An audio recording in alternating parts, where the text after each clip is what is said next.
Now let me just start by saying I'm a big fan of the old Godzilla movies. Versus Monster Zero has been my standby Sunday morning hangover cure since I was 12. I guess it was Mountain Dew hangovers back then. Anyways, what boggles my mind is how many Godzilla games over the years have just ended up being really weird. I'm hoping their development budgets were as low as the movies were.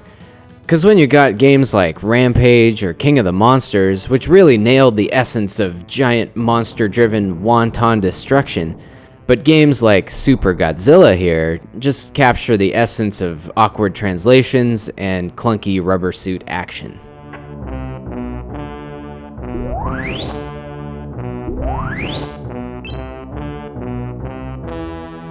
But I guess that could be a good thing or a bad thing. Maybe depending on what your favorite things about the cult classic film series are, maybe that's right up your alley. Super Godzilla puts you in control of someone controlling Godzilla thanks to a chip inserted into his brain. Yeah, wrap your head around that one. And you'll move him around on a grid-based map of a city or area, and you'll search for giant monsters to fight.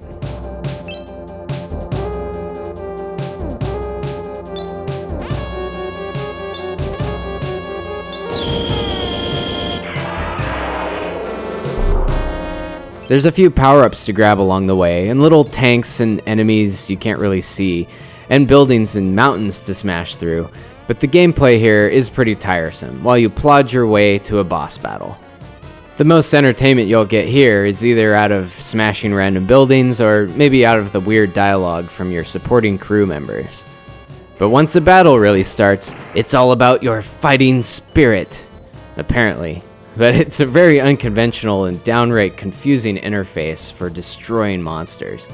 But basically, you punch your enemy, then walk backwards, and you can do certain cinematic special moves depending on your fighting spirit meter.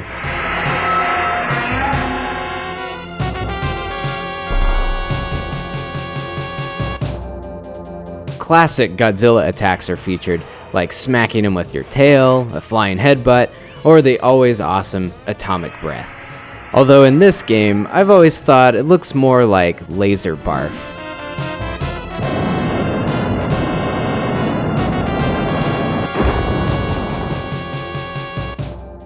So as cool as the cheesy animations are at first, they do get old pretty quick, and give the gameplay a similar pacing to say, maybe two guys in giant rubber suits fighting each other. So take that for what it's worth. If you like your Godzilla games as campy as your Godzilla movies, you'll probably get a kick out of this, but just don't expect the rambunctious arcade-style destruction of something like Rampage.